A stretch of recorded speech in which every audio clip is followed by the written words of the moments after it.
I've titled this lecture, Revolutions, Tyrants and Wars. It sounds like a terrible title, but that's exactly what it's about. Here is an interesting quote from Popery, Puseyism, and Jesuitism. At what then do the Jesuits aim? According to them, they only seek the greater glory of God, but if you examine the facts, you will find that they aim at universal dominion alone. You see, Rome had lost universal dominion, and the Protestant Reformation had been a major problem in this issue, a major problem. They have rendered themselves indispensable to the Pope, who without them could not exist, because Catholicism is identified with them. They have rendered themselves indispensable to governors and hold revolutions in their hands. And in this way, either under one name or another, it is they who rule the world. You see, the papacy has crowned itself ruler of the entire world. The Pope is the ruler of the entire world. That's the Holy Roman Empire spread over the entire planet. Well, if we have a look at a century of revolutions starting from 1750 to 1850, we'll see the American Revolution in 1776, and we can ask the presidents that then ruled, who do they think were responsible for this revolution? Then there's the French Revolution, 1789, the Spanish Revolution, 1823, the Polish Revolution, 1831, the German and the Italian Revolution, 1848. By 1917, you had the Russian Revolution, and then basically it was time for war, 1914 to 1918, which made the Russian Revolution, by the way, possible, and World War II, 1939 to 1945. That's a lot of conflict on this planet. How much blood did not flow on this planet as a consequence of these revolutions? And why? Because one power wanted absolute control. And the Bible says the dragon gave it its power so that everybody should be subject to that power and to none other. Well, let's have a look at a brief chronology here. In 1717, we're dealing with this time period of terrible, terrible conflagration on this planet. The Masonic Grand Lodge of England was founded. 1721, the first Masonic Lodge was founded in France. 1731, Benjamin Franklin was initiated as a Freemason. 1738, the Roman Catholic Church condemns Freemasons. By 1758, Sir Francis Dashwood founded the Hellfire Club. Benjamin Franklin visits England to discuss the future of American colonies with Dashwood. 1768, foundation of the rite of strict observance, that's the 33-degree level of Freemasonry, by Baron von Hunt, based on the Templar tradition. So that's an interesting point. And then Frederick of Prussia, Frederick the Great, I don't know what was so great about him, but nevertheless, founded the Order of the Architects of Africa and uses the title Illuminati to describe his neo-Masonic lodges. So that's just a brief history as we're going along. 1770, Benjamin Franklin was elected Grand Master of the Nine Sister Lodge in Paris. 1771, Grand Orient Masonry was founded in France. 1776, Order of the Perfectibilists, or Illuminati, was founded. Notice they call themselves perfect. The American Revolution starts. So by 1776, they had put everything in place. 1778, Peter I founded the Secret Circle. 1785, Grand Masonic Congress allegedly plotted the French Revolution. The Illuminati was banned in Bavaria, or went underground there. 1789, French Revolution. 1784, Illuminist conspiracy to overthrow the Habsburg monarchs of the Holy Roman Empire. So the monarchies must go. The monarchies were often opposed to Jesuit rule, and they banned the Jesuits. Well, it was payback time. Nobody bans the power of the Roman Catholic Church. In 1816, John Adams wrote to President Jefferson, Shall we not have a regular swarms of them here in as many disguises as only a king of the gypsies can assume, dressed as painters, publishers, writers, and schoolmasters? If ever there was a body of men who merited eternal damnation on earth and in hell, it is this society of Loyolas. They didn't mince words in those days, eh? Wow. That's the new Jesuits. There's the quote. Everything I say has got a quote. Now, many writers warned of this great conspiracy of the Jesuits. Samuel Morse, remember, the founder or the inventor of the Morse code, wrote, "The author undertakes to show that a conspiracy against the liberties of this republic, the United States, is now in full action. Under the direction of the wily Prince Metternich of Austria, who, knowing the impossibility of obliterating this troublesome example of a great free nation by force of arms, is attempting to accomplish his object through an agency, an army of Jesuits. The array of facts and arguments going to prove the existence of such a conspiracy will astonish any man who opens the book with the same incredulity as we did." So, those are the people that the presidents believed were behind all these conspiracies. President Abraham Lincoln himself said the Protestants of both the North and the South would surely unite to exterminate the priests and the Jesuits, if they could learn how the priests, the nuns, the monks, which daily land on our shores under the pretext of preaching their religion, are nothing else but emissaries of the Pope, of Napoleon III, who was a high Freemason, of course, and other despots of Europe, to undermine our institutions, alienate the hearts of our people from our constitution and our laws, destroy our schools, and prepare a reign of anarchy, here as they have done in Ireland, in Mexico, and in Spain, and wherever there are any people who want to be free. That's quite a statement. 50 years in the Church of Rome, the priest Father Cheniki wrote, he used to be a Catholic and then became a Protestant. "This war would never have been possible without the sinister influence of the Jesuits. We owe it to popery that we now see our land reddened with the blood of her noblest sons." Abraham Lincoln, 1865, 16th President of the United States. Lincoln's private letters, they were burnt by his son Robert, restated by Charles Chinnicky, who was the personal confidant of the President. In a letter dated 22 January 1870, Mazzini wrote to Pike. Now, Albert Pike is this high Mason who wrote the manual, if you like, of Scottish Freemasonry.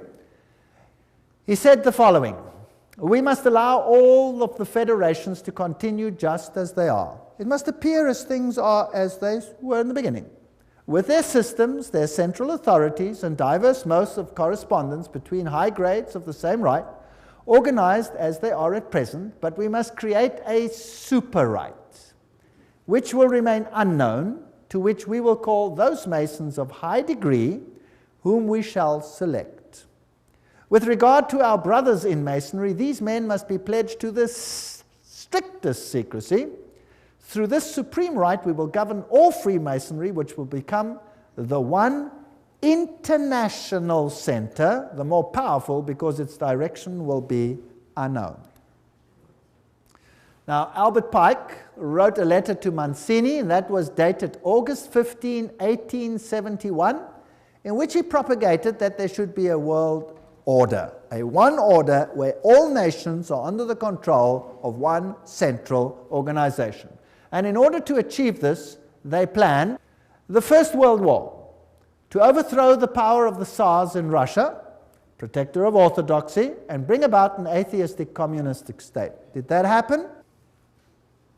The Second World War, that's also written long before the event, to originate between Great Britain and Germany, to strengthen communism as antithesis to the Judeo-Christian culture, and bring about a Zionist state in Israel. Did it achieve this objective? Yes? In fact, after this war, Israel, in its present form, was reinstated under the protection of Britain. And then, interestingly enough, a Third World War, a Middle Eastern war involving Judaism and Islam and spreading internationally. Well, here's another quote, just in case people don't like that quote. Mazzini with Pike developed a plan for 3 world wars so that eventually every nation would be willing to surrender its national sovereignty to a world government. The first war was to end the Tsarist regime in Russia, the second to allow the Soviet Union to control Europe, the third World War was to be in the Middle East between Muslim and Jews and would result in Armageddon. Interesting. Now, how were they going to do it? Let's read what Albert Pike wrote about these wars and how they were going to be unleashed. He wrote, quote, "We shall unleash the nihilist and the atheist," so the destroyer and the atheist, "and we will provoke a formidable social cataclysm which in its horror will show clearly to the nations the effect of absolute atheism. Origin of savagery in the most bloody turmoil. Then everywhere the citizens obliged to defend themselves against the minority of revolutionaries will exterminate these destroyers of civilization, and the multitude, disillusioned with Christianity, will receive the pure light through the universal manifestation of the pure doctrine of Lucifer. The destruction of Christianity and atheism, both conquered and exterminated at the same time." Wow, what a clever plan.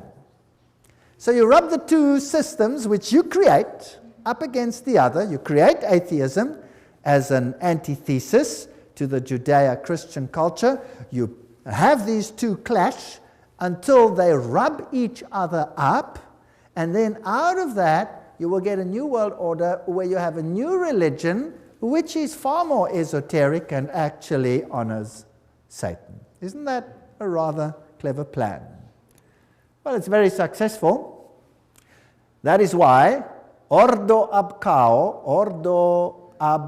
cao is the verse, if you like, that Freemasonry uses. This is one of their documents, remember, that I photographed in a Masonic lodge. And Weishaupt is the father of Jacobinism. You will remember that we spoke about that in Revelation chapter 11. And Jacobinism was the power that propagated the French Revolution. And we did this in Revelation chapter 11, where the Bastille was stormed, liberty leading, the goddess of reason was enthroned instead of Christianity. So Christianity was removed and another reign began. The monarchy was deposed, and Louis and his wife lost their heads, the beheading of Marie Antoinette, and that put an end to that monarchy. Then Robespierre, he headed the Jacobin clubs, and a reign of terror commenced, which in its bloodshed and its violence rivals anything that we have seen to date. The great philosopher, if you like, of the French Revolution was Voltaire. Now you can look it up in any Encyclopedia Britannica. They will tell you who Voltaire was. He was a Jesuit. They will say, of course, he was a renegade Jesuit that left the Roman Catholic Church to write against it. No, no, no. He was just playing the role perfectly, because they were setting up an antithesis. Do you remember the promise that a Jesuit makes? That I will take either side and do it perfectly, as long as in the end the Mother Church wins. The social contract: man is born free and everywhere is in chains. One man thinks himself the master of others, but remains more of a slave than they are. That's true. But what if you created the slavery in order to create the misery, in order to create the revolution? Isn't that possible? So the philosophers come together and they write a new constitution for this planet called Human Rights. The Declaration of Human Rights, 1798. Declaration, Human Rights. You have the all-seeing eye of Lucifer. You have the serpent with a tail in the mouth, the life-giving serpent, the eternal serpent. And you have this funny little Jacobin hat over there on the end of the spear. If you look at the whole thing over there. And then you have this bundle of rods tied together, which are called what? Do you remember what they were called? Fasciae. Fasciae. Bundle of rods tied together. And on top of the fasciae, you have this funny little hat, which was the Jacobin hat. And that's what it looked like. There's a better representation of, also known as the Phrygian cap, once worn in ancient Rome by emancipated slaves as a mark of their freedom, and adopted in the Revolution as the red cap of liberty. Well, that's what they tell you. That's for the Goyim. Let me tell you what it really is. There it is. This is the god Mitra. And there he is slaughtering the bull.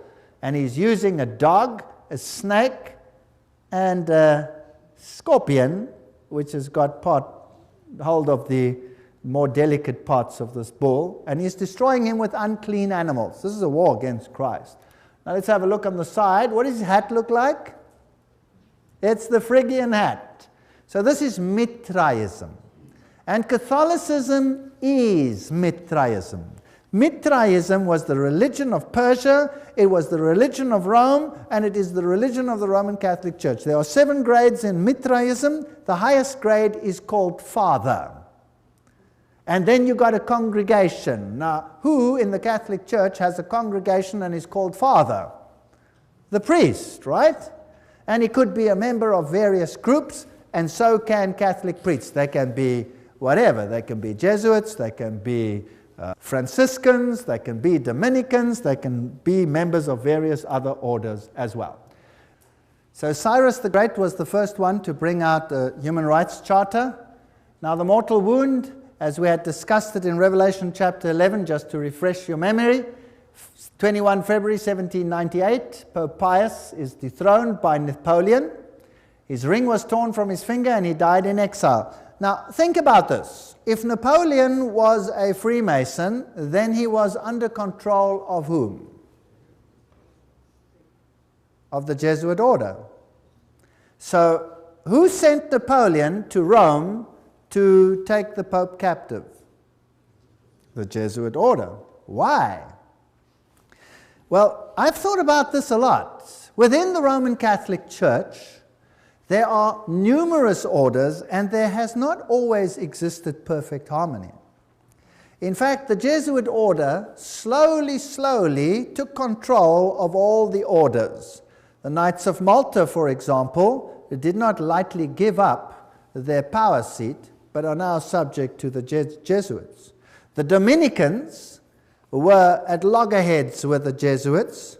For example, the papacy took the Inquisition away from the Jesuits and gave it to the Dominicans, which created tremendous tension. And in the French Revolution, it was the Dominican order that was destroyed there, not the Jesuits. They controlled the issue.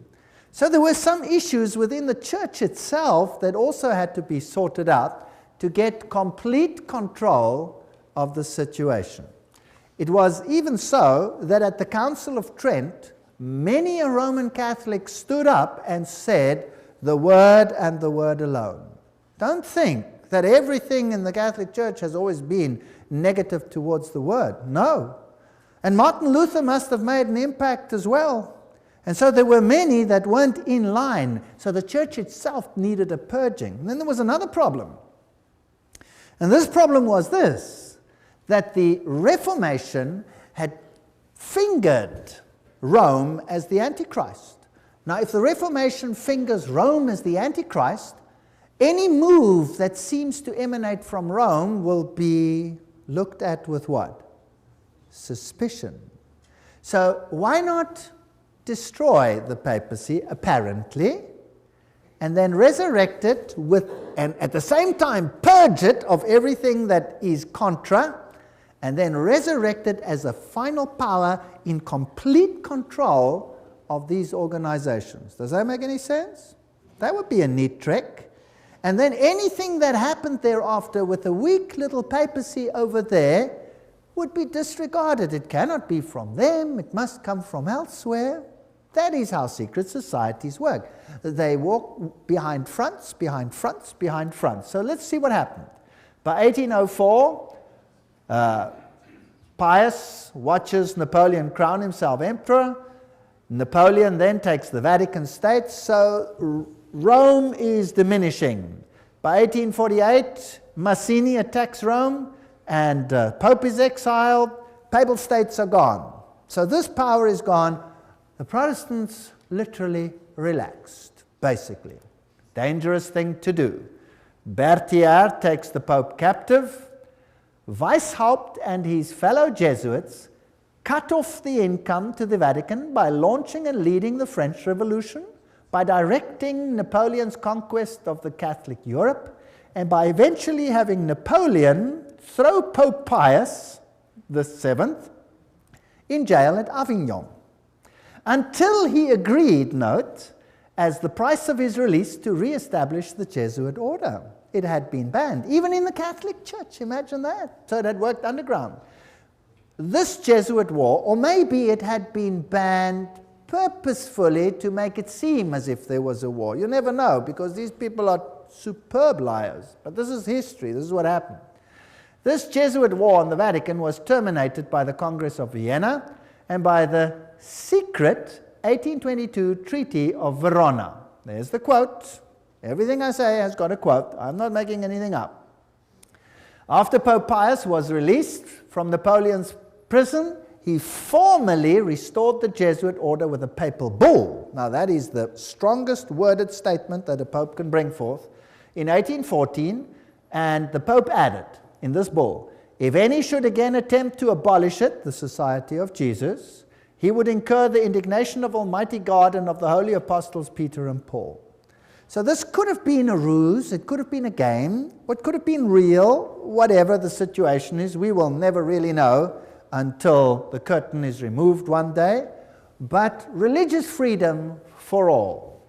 And revolutionaries take to the streets and do what they feel they have to do. Joseph Bonaparte, here he is, 1768, 1844, King of Spain, and he was Grand Master, Grand Orient in France. So here you have all the Masonic connections. This comes from the Masonic book, Masonic sources. Napoleon, himself a high Freemason, is now waging war in the whole of Europe, cleaning up the monarchies, and then he has a war with England.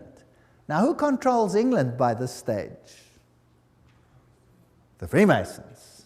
So we have a Battle of Waterloo, and these are the generals that fought on the two sides. Michel Ney and E. von Grouchy, they are on the side of Napoleon. High Freemason, Napoleon, High Freemason. On the other side, you have General Blücher. Those who are German will know a statement that goes, "Ran wie Blücher an der Katzbach," which means, General Blücher at the river Katzbach, he gave Napoleon blazes. High Freemason. And G. von Schnarrenhorst, High Freemason. They were all Freemasons. So this war, was it really a war, or was it a planned war? Now, who are the orchestrators of the First World War? Well, there he is, Kaiser Wilhelm I. What has he got on? This comes from a Masonic book. He's got his Masonic apron on. He's a High Freemason. That's what he was. Here is Kaiser Friedrich der Große. There he is, with his Freemason regalia from a Freemason book. They're proud that these kings were all Freemasons. So the whole war situation is being planned by Freemasons, who are being run by who? By the Jesuits. Now let's have a look at America quickly. Here is this grand building, the Capitol. There is the foundation stone, and it says, laid Masonically, September 17, 1932. Okay, so by that time, America was ruled by Freemasonry. Of course, the people are totally unaware. The institutions continue as before, but they are all being infiltrated. If you look at the architecture, the eagles, the symbolism, what you have is sun worship. You have Mithraism displayed here. The street plan of Washington is Masonic. You have the upside-down goat of Mendes in the street plan. Then you have the compass and the set square, and everything is in blocks of 13, and the Masonic temples are on the 13th Street, etc. The whole street plan of Washington is Masonically laid. So it's dedicated to Lucifer. Of course, the people are unaware of this. The White House is then built with this tremendous stela over there, the height of which is 555 feet.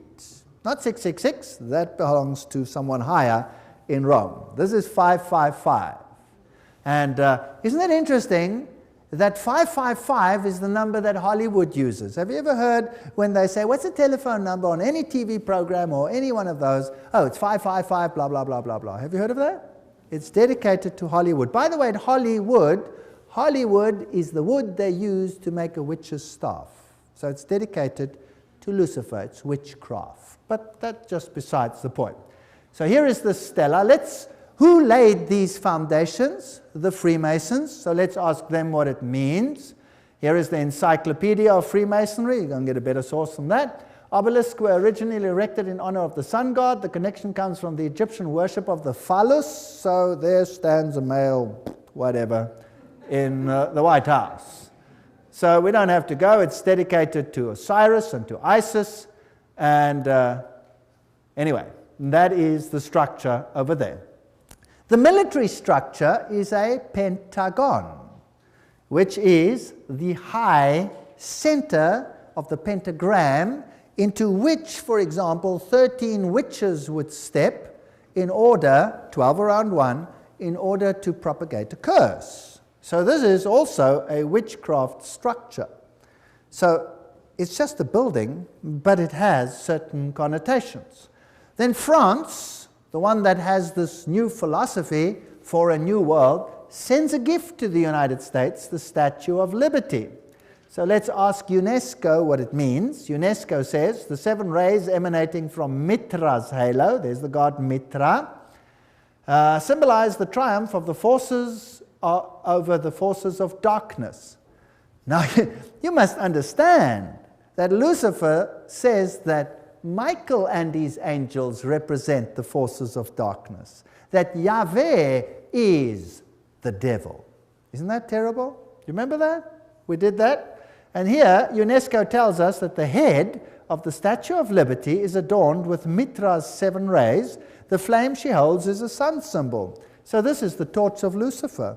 Because it doesn't matter whether Lucifer is male or female, he's androgenic in his story. Here is the foundation stone. At this site on August 5, 1884, the cornerstone of the pedestal of the Statue of Liberty, enlightening the world, that's illumination, was laid with ceremony by William so-and-so, Grand Master of Masons. And there's the Masonic sign. So the Statue of Liberty is Masonic. Everything will appear to be Masonic as we continue. Tex Mars writes, towering above the shimmering but polluted waters, she holds in her outstretched arm and her hand the torch of fire and light, a gift of the Masonic order. The modern inheritors of the Illuminati heritage of the Statue of Liberty was sculptured by Frederic Bartholdi, a member of the Masonic Lodge of Alsace-Lorraine in Paris, France. The statue is significant to the secret societies plotting the New World Order. There you go. Right, by 1854, Pius declared the Immaculate Conception of the Virgin Mary. Now, Mary she's always been there in Roman Catholicism, but now Mary is being placed into the very center and legitimized as the Mother of God and as an entity in heaven. In 1869, Pius summons the First Vatican Council. And in 1870, the dogma of papal infallibility is published. Now we have another God on earth.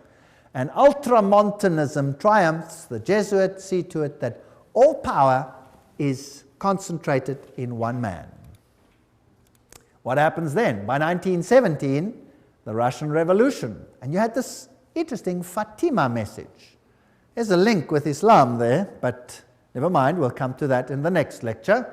Russia will be converted, the Holy Father will consecrate Russia to me. And then there was a vision of hell, and the third vision was that the present Pope would have an assassination attack, which happened. Now, it's not too difficult, if you've planned all these things from the beginning, to say what will happen. You see? Not too difficult. Now, let's have a look at the parallels between the Jesuit French and the Russian revolutions. They worked like this. Both revolutions were based on communist writings of Freemasons, Voltaire, Marx. The Jesuits perfected communism on their reductions in Paraguay. So in Paraguay, they tested whether this would work or not and perfected it there. Both revolutions plundered the state churches. Both revolutions ended the monarchies. Both the Bourbon and the Romanov dynasties had expelled the Jesuits. Both of them were gone. They weren't going to take this chance again. Both revolutions produced republics in form, but absolute monarchies in power, controlled behind the scenes by the people that were now in control. Both revolutions declared atheism as the religion of the state. Both revolutions carried out a reign of terror by an inquisitional secret police. And boy, was that some reign of terror. Millions died. Stalin is personally responsible for the death of millions of people. Both revolutions resulted in military dictators responsible for the elimination of dissenters. Exactly the same pattern. If it works once, why not use it again? The lesson learned on these Platonic republics there in Paraguay provided the groundwork for Marx's Communist Manifesto, by which every nation on earth would be reduced to granny reductions, thereby destroying the white Protestant middle classes while restoring the communal feudalism of the papal Caesar's dark ages. That's just a quote. Well, it's a bit sharp, but it more or less sums it up. So Karl Marx, by 1844, wrote the Communist Manifesto. That's when he wrote it. That's when it was published, 1848. By 1928, Papal Nuncio in Germany leads the Catholic powerful center party to the right and helps skyrocket Adolf Hitler to power. Now, who's Adolf Hitler? By 1929, Pius disbands the Catholic Party. It's done its job, and people are ready to vote. And in the same year, he crowns himself sovereign ruler of the world. What arrogance. Now the Pope is sovereign ruler of the world. In the same year, he signs the documents. Now a ruler has to have a country, and he gets his papal state back, the smallest state in the world. And the papacy now again qualifies as a political entity. Now, it had been dead, it was no longer a political entity, so the beast was mortally wounded, and now it gets its power back, and now it qualifies as a beast again. Its wound was healed, isn't that correct? That's why the San Francisco Chronicle, almost quoting the Bible, says that while they signed this document, the wound was healed in this display. Now we're ready for war. 1934. In Yugoslavia, an organization called the Ustashi is formed. What a disgusting organization. Founded, and they assassinate King Alexander of Yugoslavia. Now, the Ustashi is a military organization with basically Nazi features, and they slaughtered the Serbs. They slaughtered the Orthodox people and forced them to become Catholic or to die. One of the two. And nothing is ever said about this tremendous slaughter that took place over here. 1941, Croatia declares itself independent, and the slaughter begins. This is the man who is now Pope, Cardinal Secretary of State, Eugenia Pacelli. There is his family, all of them Masonic connection, and of course they have the Banco di Romano at their disposal with Rothschild money. This man, does he have Masonic features? Yes. Here he is at his election. His cell number was 13, a very important number in Freemasonry. There he is in the Masonic triangle stamp that they produced. There he is with the Masonic sign, just as Anthony Sayer had it, and something else.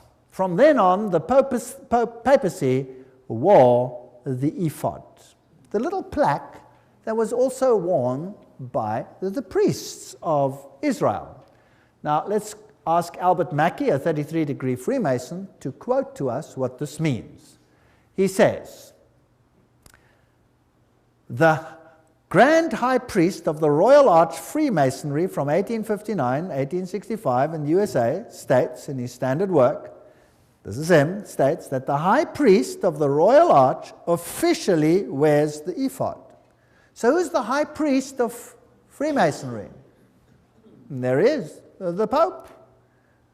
Well, Pacelli visited the United States and conversed with this man, President F.D. Roosevelt. Now this is a lodge picture which should never probably have been released, and they're probably very upset that it has been released, but it shows Roosevelt in his full Masonic regalia.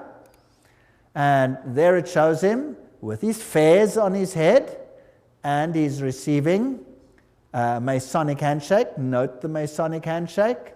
And interesting fez, we will come to that in the next lecture, what that all symbolizes, why they are wearing fezes. And he appoints Myron Taylor as special envoy to the Vatican. Now, let's have a look at the Freemason political leaders in the United States, and I'm just quoting from various sources and web pages. There will be different ones here, so you can check it out for yourself, to show you just who's control at the moment. We'll just run through them quickly and see what degrees they are. Bill Clinton, 33 degree. Newt Gingrich, 33 degree. Bob Dole, 33 degree. Jack Kemp, 33 degree. Storm Thurmond, 33 degree. Colin Powell, 33 degree. Jesse Helms, 33 degree. Barry Goldwater, 33 degree. Al Gore, probably 33 degree. Then another one over here, another one, James Monroe, Andrew Johnson, James Garfield, McKinley, Roosevelt, of course, William Taft, Franklin Roosevelt, Harding, Lyndon Johnson, Gerald Ford, Ronald Reagan, George Bush, all of them, Yitzhak Rabin, Yasser Arafat, Prince Philip, Duke of Kent, many others. Here's another source. Saddam Hussein, that's interesting, we'll have to come to him, 33 degree Freemason. Tony Blair, 33 degree. Gerhard Schröder, Prime Minister of Germany, if you like, President, 33 degree. Benjamin Netanyahu, 33. Yasser Arafat, 33 degree. Ronald Reagan, Gorbachev, Helmut Kohl, Shimon Peres. Helmut Kohl is also a committee of 300. Francois Mitterrand, 33, was Grand Orient Lodge, of course. Yitzhak Rabin, Willy Brandt, all of these old ones were Freemasons. Some more. Joseph Stalin. He was Illuminati. He was a member of the Grand Orient Lodge. Leon Trotsky, Grand Orient Lodge. Kissinger is a member committee of 300. J. Edgar Hoover, 33. Cecil John Rhodes, Aleister Crowley. Walt Disney was a 33 degree Freemason.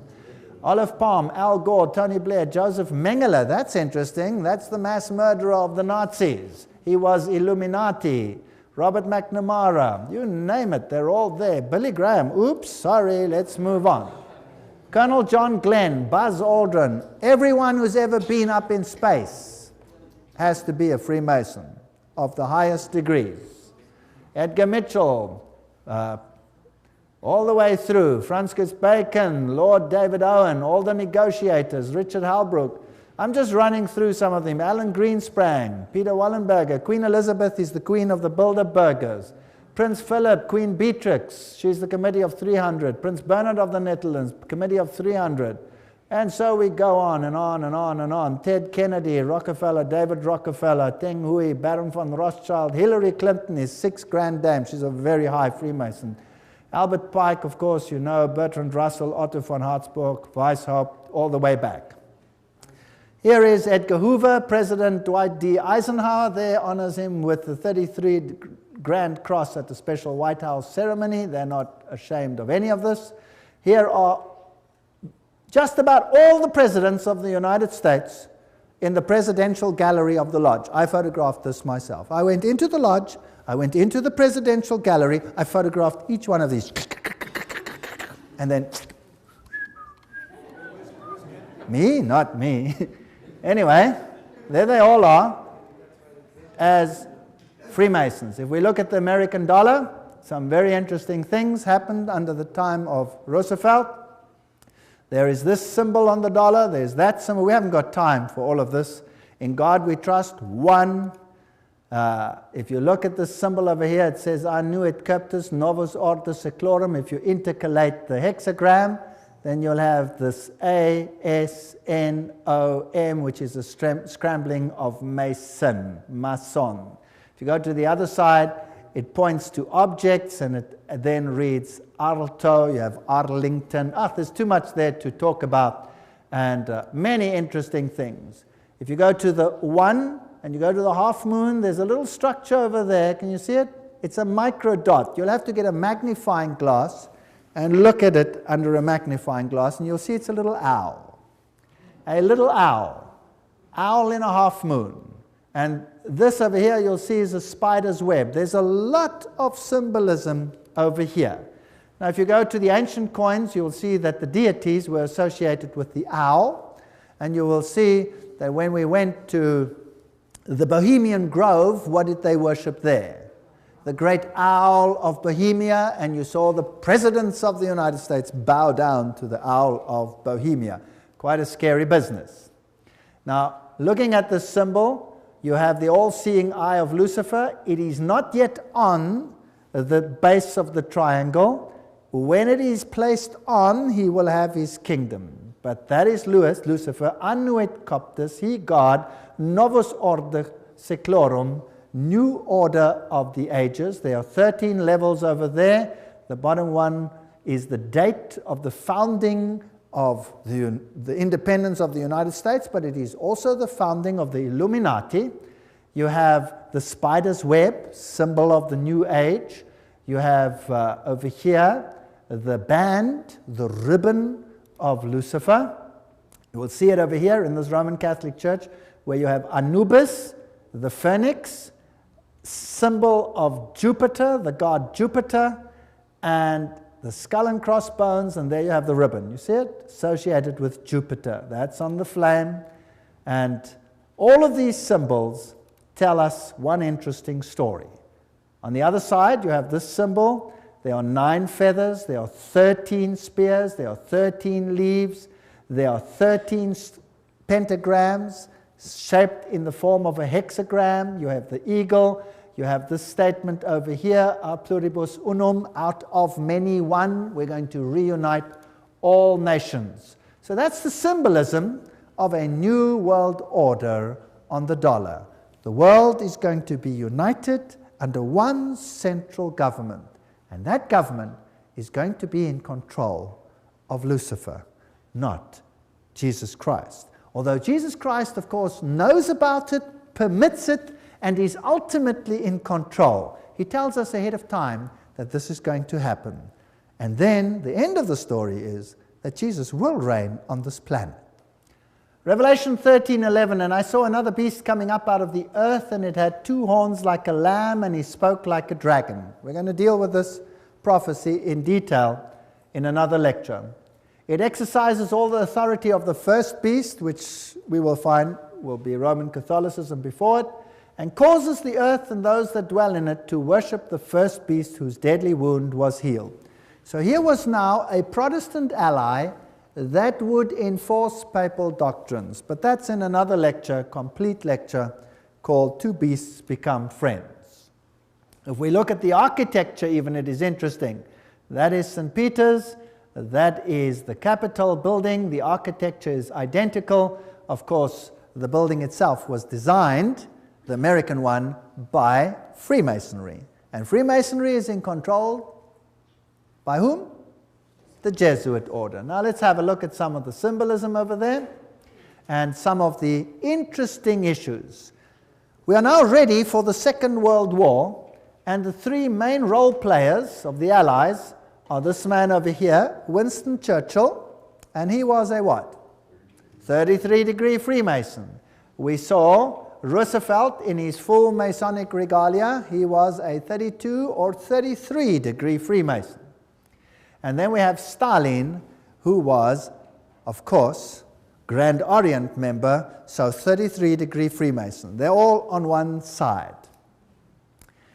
Extract from a report by Ambassador Harriman in Moscow to the State Department, June 30, 1944. Stalin paid tribute to the assistance rendered by the United States to Soviet industry before and during the war. He said that about 2/3 of all the large industrial enterprises in the Soviet Union had been built with United States help or technical assistance. The other third had been Britain. So who built the USSR? Who built it? The West. The West financed it and built it. Here you can see Winston Churchill in his Druid Masonic lodge with all his Druid fellows around him. So these are genuine facts. This isn't just conjecture. What about the other side? Hitler. Hitler said, "I learned much from the order of the Jesuits. Until now, there has never been anything more grandiose on earth than the hierarchical system of the Catholic Church. I transferred much of this organization into my own party.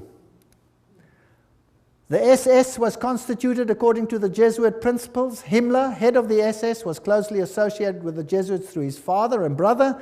Hitler said of him, 'I can see Himmler as our Ignatius of Loyola.' And Joseph Goebbels was also a trained Jesuit." So, the two sides, who controls them both? The same parties. This is called thesis, antithesis. Goebbels, Himmler, these people were Jesuits. They were fascists. Adolf Hitler, fascist, using the symbolism of the sun god, the Maltese cross, the symbols of the sun god. Here he is with Hindenburg himself, of course, a Freemason. This thing is all entirely planned. Gaining the youth on his side. One of the principal Catholic personalities to help Hitler to power was Franz von Papen. And Franz von Papen, of course, leader of the Catholic Party, helped to skyrocket Hitler to power. So the Catholic Church skyrocketed Hitler to power. And these are posed pictures. They have Masonic meaning, but we'll get to that later. The Reichsadler, chosen as the symbol, Masonic symbol. And the supposed happy alliance in the beginning, which then deteriorates. Here you see the salute with the Masonic activities associated with it. Here he is together with the church leaders, and here you can see the cardinals giving the Heil Hitler salute. So the church was very much involved with the Nazi movement. There is a bunch of cardinals giving the Heil Hitler salute. The Pope and the Führer, you will recall that even to this day there is tremendous anger about Pope Pius having now been declared on his way to sainthood because of his connection with the Nazi movement. Well, here is the new Reichsbischof Ludwig Müller, the Protestant one, who greets Adolf Hitler with a nice handshake. The previous one, the previous Protestant bishop, no longer lived because Adolf Hitler had him executed. So this one must have been a puppet on the religious side. So the Catholics and the Protestants next to each other. Now understand the war. Let's think about the war. Who is the problem in terms of the Roman Catholic Church? Firstly, the Orthodox Church in the East had been a problem. The First World War sorted that out. The Tsar had been removed, and the Orthodox Church had been subjected, as were all the churches, to make it look right, by atheistic communism. But the leaders of communism were all Catholics. In fact, I have traveled in many of those countries, and the old people all told me, now we understand why the leaders of the communist regimes, why they all attended the Catholic Church. Why, if they were all atheists, were they such good Catholics? Well, this mighty army is built up, but Germany is divided.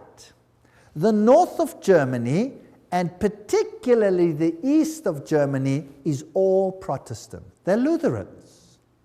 And they are skeptical of the papacy. Whereas the south of Germany is all Catholic. In the Orthodox countries, like the entire USSR, you have the Orthodox Church controlling the mindset of the people. Now, since the takeover of communism, that has been reduced or subjected, and the Orthodox Church has been subject to the state. Now comes this mighty war. The symbols being carried here are the symbols of Lucifer. They're also used in theosophy. There you can see them. There's the swastika, the all seeing serpent, and Adolf Hitler himself was a tremendous occultist. Of course, as a Jesuit insider, he would be, but of course, his outer garb of religion was Catholicism. You'll find the same swastika on the foot of Buddha, and as I recall, as I told you before, it was a Jesuit priest, Father Stempfler, not Hitler, who really wrote Mein Kampf. So, a Jesuit wrote the book. The SS has the same symbols as the Skull and Bones people. The skull with the crossbone, meine Ehre, heißt Treue. My honor means Treue, to be loyal, loyalty. The SS had been organized by Himmler according to the principle of the Jesuit order and became basically the new, if you like, Inquisition. And anybody who did not obey the system was destroyed. Now we read much in the literature about 6 million Jews who were destroyed.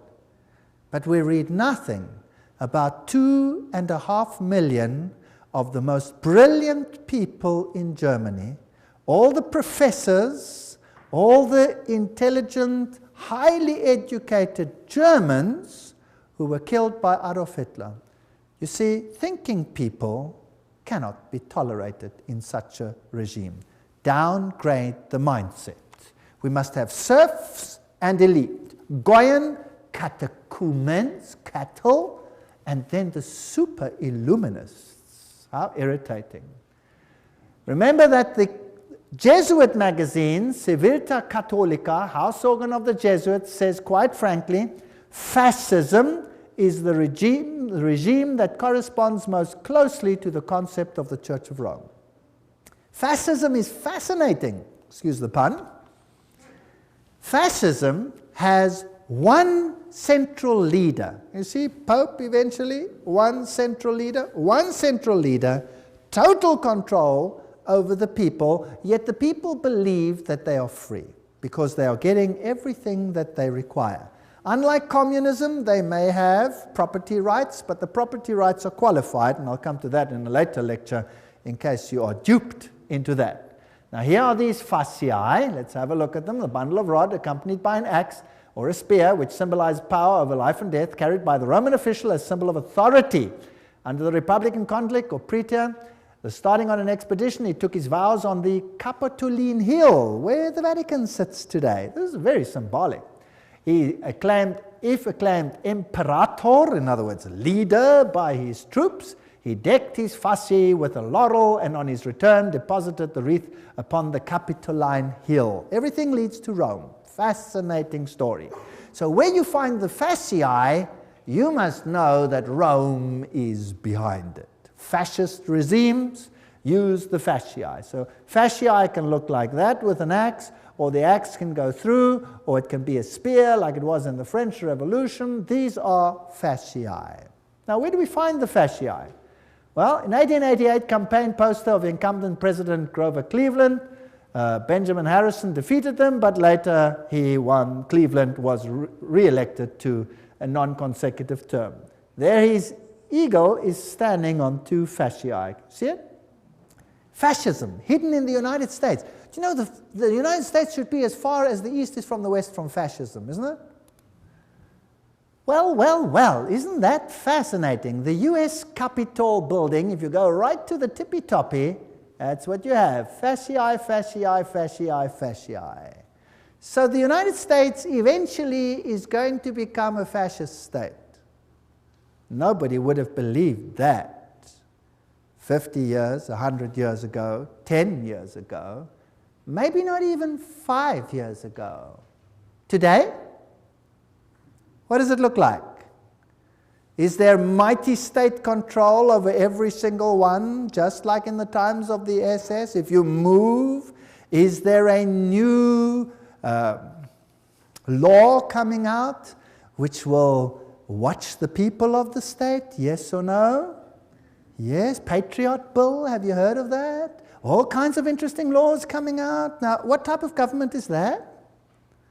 Interesting. There it is. Did you know that the fasciae here, fasciae behind the rostrum podium of the House of Representatives in Washington, D.C., Note the back of the chair resembles a golden axe. There it is, the axe and the fasciae. So they knew this all along. They're just waiting for the opportunity, biding their time. Ancient Roman coins with the fasciae. Here is a fasciae on the back of a dime in America, with a flame there, fasciae on a US dollar, and presidents sitting next to fasciae is Washington. Even Abraham Lincoln sat on a fasciae chair. Here's the insignia of the National Guard. It has fasciae. There are fasciae and the Statue of Liberty. Let's read what Anthony Sutton, remember this man who wrote about Skull and Bones, educated at the University of London, Gottingen, California, research fellow, Hoover Institute. This is an important man. Let's see what he has to say. How the order creates war and revolution. Talking now about Skull and Bones, which is the Illuminati, which is the Jesuits behind the scenes, as we have seen. Operational history of the order can only be understood within the framework of Hegelian dialectic process. Hegel, the great man who said, always create two directions, thesis, antithesis, rub them up against the other. Who cares how many people die in the process? Then you have synthesis. Then you get what you actually want. From this axiom, it follows that controlled conflict can create a predetermined history. For example, when the Trilateral Commission decided managed conflict, etc., we read this quote before, so I'll just skip it. The synthesis, that's which comes together, sought by the establishment is called the New World Order. Without controlled conflict, this New World Order will not come about. Random individual action of persons in society would not lead to this synthesis. It's artificial. Therefore, it has to be created. So you hear about a war here and a war there and a revolution here and a revolution there. Revolutions have to be financed.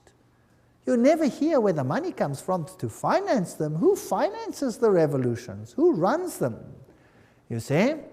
So you have Nazis against Soviet Unions, North Korea, North Vietnam, ad nauseum against the United States.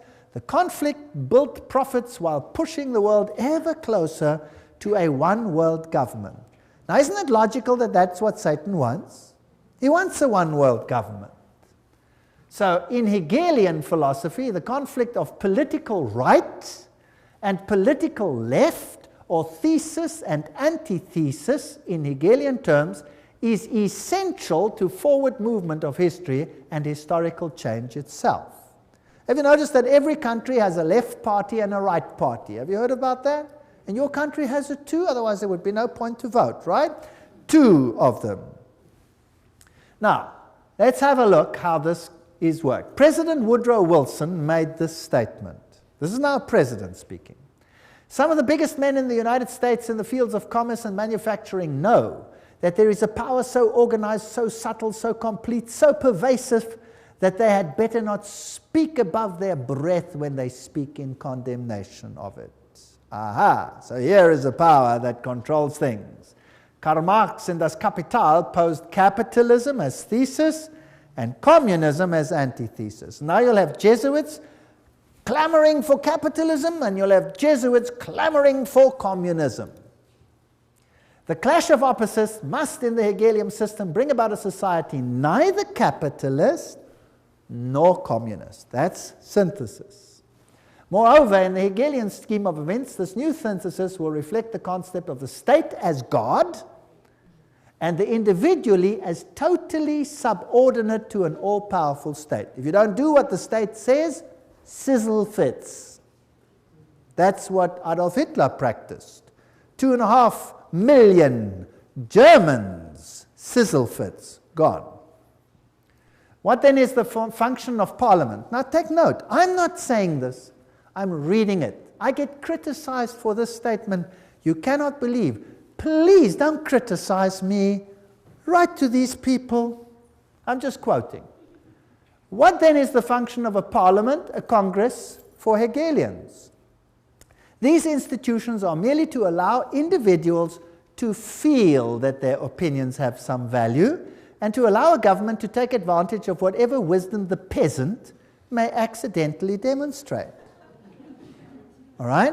Now let's see how Hegel puts it himself. This is now the great philosopher Hegel where the politicians bow down to him. He says, by virtue of this participation, subjective liberty and conceit with their general opinion, individuals, can show themselves palpably efficacious and enjoy the satisfaction of feeling themselves to count for something. In other words, we're just idiots. So if you vote, who are you voting for? I'll tell you who you're voting for. I always say this. They vote for the devil in pink or the devil in blue. The vote makes no difference. It's a joke. Politics is a joke. War, the organized conflict of nations for Hegelianism, is only the visible outcome of the clash between ideas. As John Dewey, the Hegelian darling of modern education system, puts it, he's in control of the whole new world education.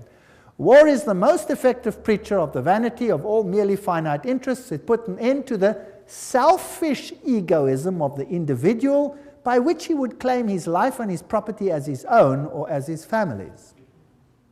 Did you get that? Now, surely Rome doesn't think like that. Oh, I'll show you papal bulls which will make your hair stand on end. New ones. Compare this to the spirit and letter of the Constitution of the United States, which says absolutely the opposite. All right? So for these elitists, the state is supreme, and a self-appointed elite running the state acts indeed as God on earth. The rest are catechumens, cattle, goyim. College textbooks present war and revolution as more or less accidental results of conflict, but they're never in Western textbooks will you find the evidence that revolutions need finance, and the source of the finance, in many cases, traces back to Wall Street. Operational vehicles for conflict creation, the key to modern history is in these facts. The elitists have close working relations with both Marxists and Nazis. They play on both sides because what they have created is just a game. In this memorandum, we will present the concept that world history, certainly since 1970, reflects deliberately created conflict with the objective of bringing about a synthesis, a new world order. So let's have a look how it worked. Here's the order. The thesis is Marxist Russia, Second World War now. The antithesis, Nazi Germany. Who financed them? Who financed the Russians? Guarantee Trust Company. Who financed the Nazis? Guarantee Trust Company. And then you have Harriman, formerly of Harriman and Company, etc., etc. Same people over here. Harriman, Nazi interests. Same people finance both sides. Then you have the Bolshevik Revolution, 1917 and 1933, Hitler's ascension to power, conflict between the two, tremendous profit, and the result, post-World War II, United Nations as the first step to a new world order. There you have it. Beautifully. Financed by the same sides. By 1948, the atomic race. By 1950, Mary receives pilgrim status. 1950, Francis Matthew calls for nuclear war with Russia, and they start arguing between the two of them. Notice how many were killed by Stalin. Among the 1,766,188 victims up to the beginning of 1922, figures obtained from the Soviet documents, nearly 5,000 were priests, teachers, nuns, etc. of the Greek church. As soon as the persecution extended to the millions of Lutheran, Reformed, Baptist, Methodist, and especially Mennonite Christians, the circulation of the Bible is not only strictly forbidden, but punishable by exile. So that's what Stalin did. Stalin killed millions. We hear of 6 million Jews. Well, think in terms of 30, 40, 50 million people when you think of Stalin, the greatest mass murderer this world has ever seen. And Foster Dulles, President Kennedy, what is the story there? Well, here is Kennedy, and he's married to this young lady, Jacqueline Kennedy, and they are setting up the United States for a tremendous conflict in the end, and every president has to play the game. Eventually, this president dies, and this one takes over, Lyndon Johnson. But did you know something interesting? A president has to swear on the Bible when he takes over. Did you know that Lyndon Johnson refused to swear on the Bible? What did he swear on? Lyndon Johnson is sworn in as president by Judge Sarah D. Hughes. Just hour after the assassination, Judge Hughes brought a small Bible for the swearing-in ceremony, but it was substituted for a Roman missal, mass book, that was found on the plane. So he swears on a Roman missal, he refused to swear on the Bible. Doesn't that tell you something? Isn't that interesting?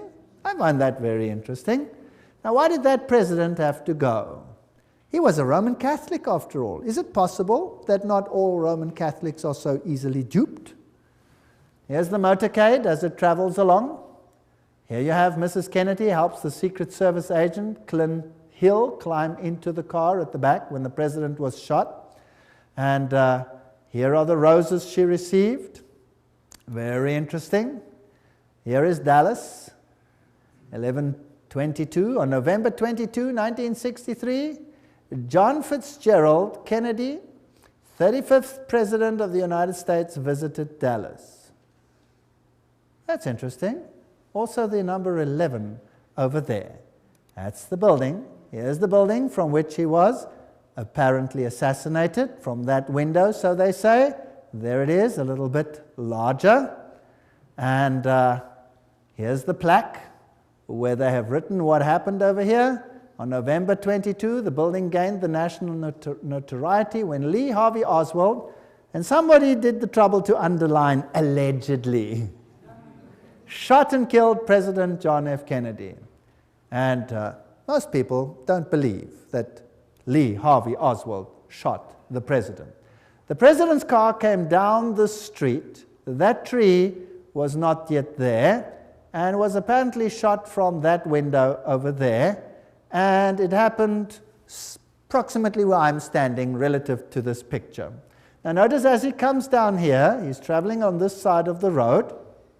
And imagine hordes of people standing on either side. And here is a little uphill. And when you go further into the hall over here, there was a picket fence. And if you looked from the picket fence, you could look down onto this street. And apparently, when the shots were fired, over 100 people, including the police, didn't run this way, but ran up this embankment towards the picket fence. Now, why did they run to the front of the president and not from behind the president? Apparently, they say, Lee Harvey Oswald shot him from behind, and he was the only one who shot, and he shot from behind, and he hit him over here. A very, very fantastic shot, by the way, if it is so. It only has a little problem. The president's head didn't go forward, it went backwards, and it hit him here in the throat. And there was a small entry wound in the front and a huge one in the back. So from where was he hit? From the front or from the back? He was hit from the front. Not only that, there were shots from other places along the side, and there was an intercalation which all hit the president. There is even evidence that the driver himself, who happened to be left-handed, rotated and shot the president himself with a pistol as well. He had multiple shots. Of the witnesses that ran towards the picket fence, over 100 of them, almost all of them, except for one or two ladies who were ridiculed, were assassinated themselves. Is that not strange? Wouldn't you think that was strange if all the witnesses died strangely? Well, this is one of the biggest cover-ups that probably ever occurred. Here's the picket fence. And when you're looking there, that's how it was. Someone behind the picket fence would shoot. And this would be the view from the picket fence. I'm now pretending to be there. I took these pictures myself. And the cross would be there. So he would shoot the president at this short distance and hit him from the side front. Now it's interesting that the president's head jerked to his back and to his left. Bah, like that. That means that he must have been shot from the front side, right? Isn't that logical? All right, now am I saying this or is this public knowledge? This is public knowledge.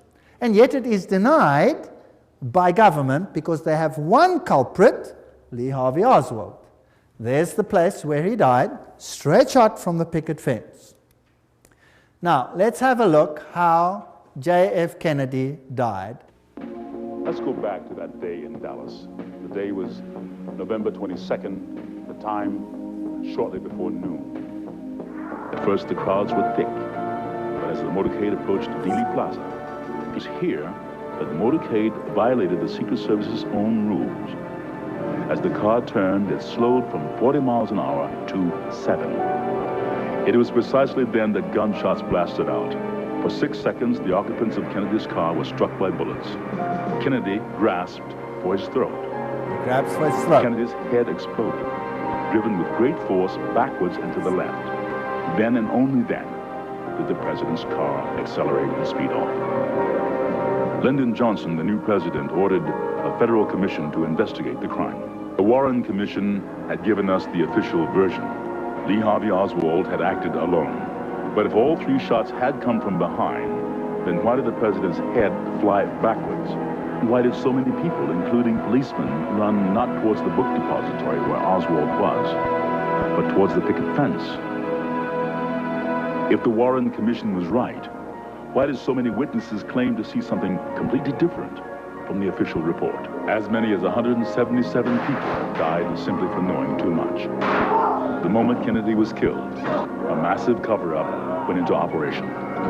Witnesses were threatened and many were killed. Ian Hill interviewed immediately afterwards. Shots rang out and he grabbed his chest. There was an interval and then 3 or 4 more shots rang out. By that time the motorcade had sped away.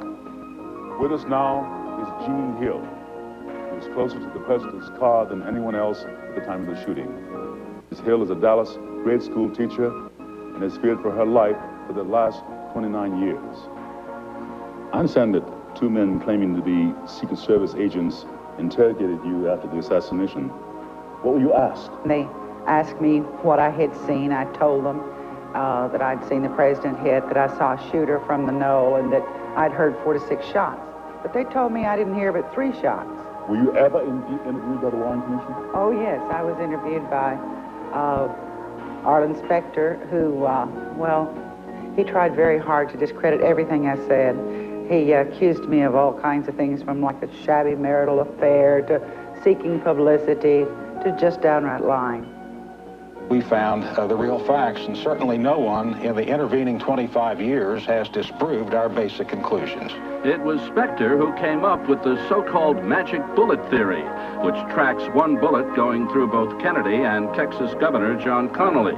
The bullet was later discovered virtually intact on Connally's hospital stretcher. The truth, had it been known, had it come out, would have revealed there was a conspiracy. The conspiracy to kill the president needed a scapegoat, a patsy, someone who would take the blame. There were many things you weren't supposed to see, like the paraffin test given to Oswald.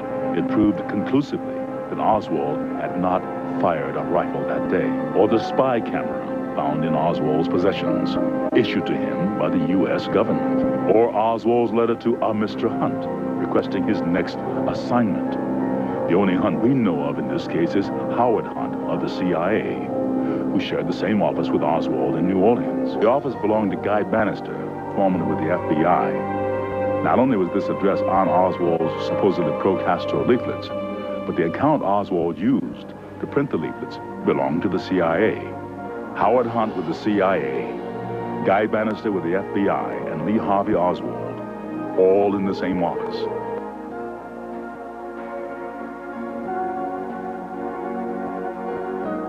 Kennedy's motorcade was arranged to make 2 turns, taking him directly into a triangulation. The first shot came from the picket fence. It hit Kennedy in the throat. The second shot came from the Dow Tex building, next to the book depository. It entered Kennedy's back. The third shot came from the southwest corner of the book depository, 7th floor. It hit Connally. The fourth shot came from the Dow Tex. It narrowly missed, hit the curb, wounding a bystander. The 5th and 6th shots were fired almost simultaneously, from the depository and from the picket fence.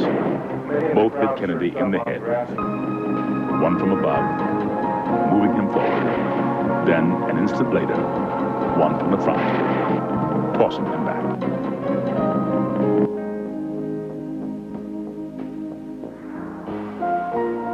Here you see the passenger in the front turning back, looking at the president. Instead of jumping back to assist him, he turns forward. The driver's now rotating. The weapon comes into view and he fires. You'll see this repeatedly in these sequences. Kennedy's been shot in the throat. He's leaning to his left. The driver now begins to rotate. His left arm comes over his right shoulder and he fires now. Again, you see the driver rotate. You see the weapon come into view. He's rotating again. The weapon is in view. He fires. You can clearly see his head turning and his arm and the weapon extending into view over his right shoulder.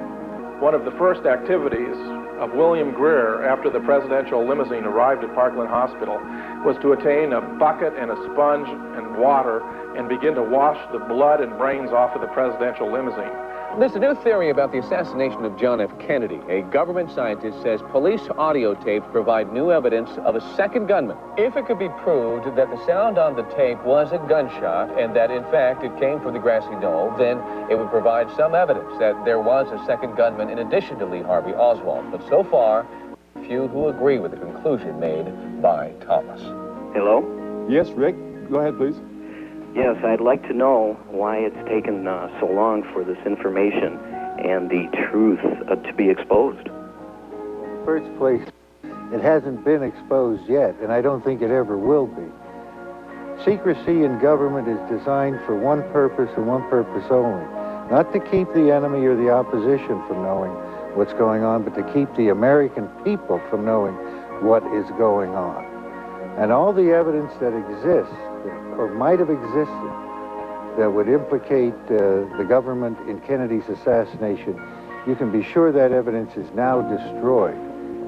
So even if everything is released now, the chances of solving the Kennedy assassination and attaching the blame to the guilty parties is almost impossible.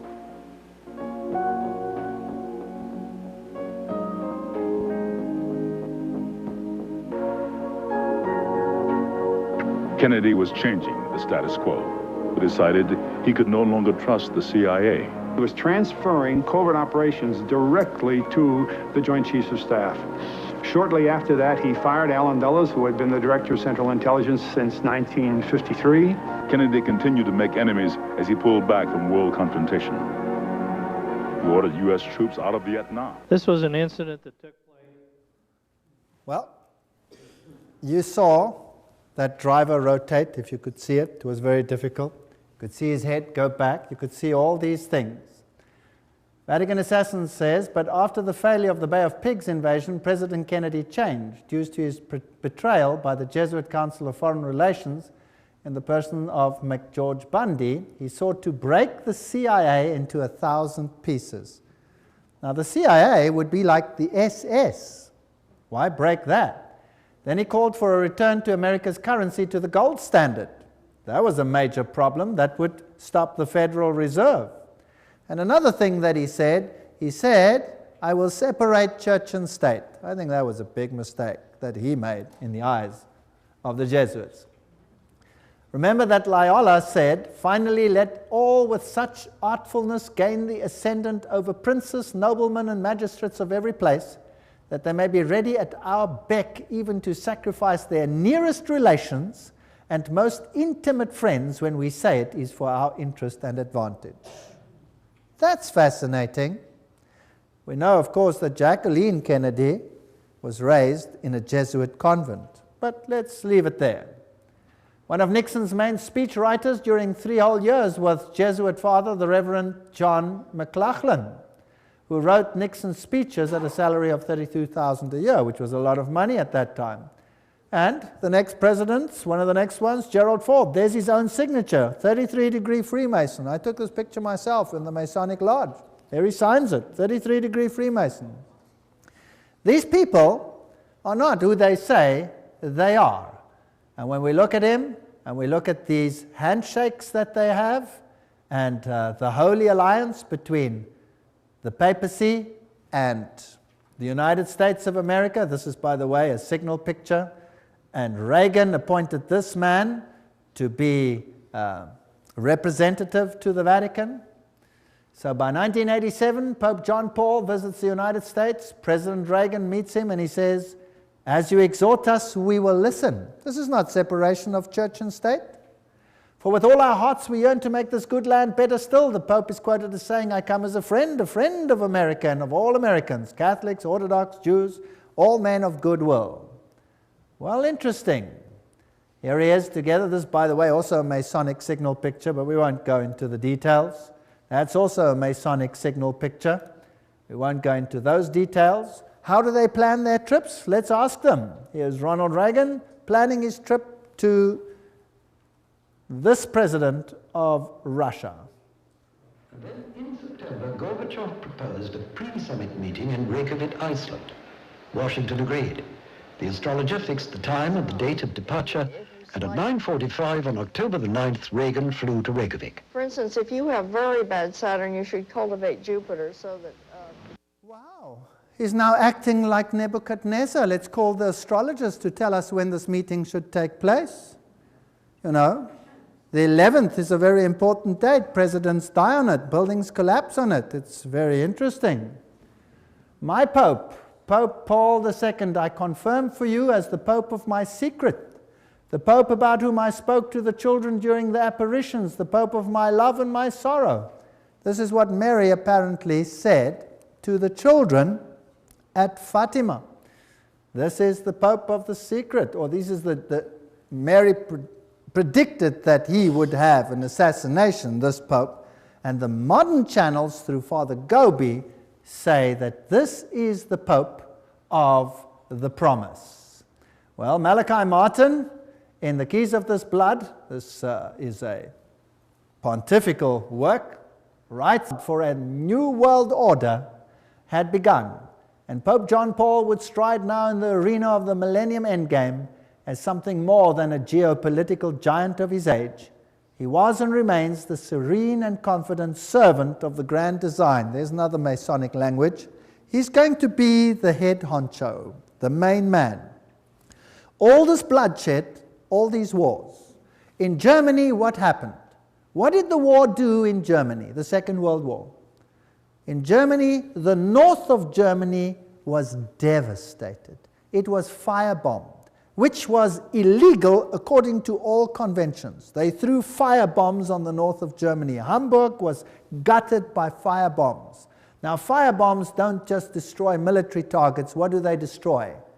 They burn human beings alive. So it was targeted to destroy the people. And then East Germany, the entire Protestant conclave was cut out and handed over to Soviet Russia for 2 generations of enforced atheism. Today there's no Protestant left anymore. Protestantism has been destroyed. The Orthodox Church has been subjugated. All of them are subject to Rome. Millions of Serbians died. Millions. It has been a slaughter in the last centuries such as this world has not seen. Why? To gain full control of the world. The Pope sits on the altar of Chorazim. This is when he visited Jerusalem and Israel recently. Israel. The backdrop depicts Christ with an open book that reads, "Love your enemies, I will come soon." What else do you see on his throne? An upside-down cross. There's the Pope too with an upside-down cross, symbol of Lucifer's victory over Jesus. This is a sad state of affairs, and we looked at the teachings of Illuminism, we looked at the teachings of the Masonic order, of the secret societies, and we saw that Lucifer was their god. They said so themselves. And what do we have to do? Come out of her, my people, that you not be partakers of her sins. I believe that we are on the threshold of history. I believe that the final events are unfolding. And I believe that we need have no fear, because God said that He would give them the opportunity to show their true colors. The final apostasy against God will end in the greatest victory the universe has ever seen, and the kingdom of God will soon be ushered in. If you thought that this was long in the future, I have news for you. It is at the door. Jesus is coming soon. Thank you.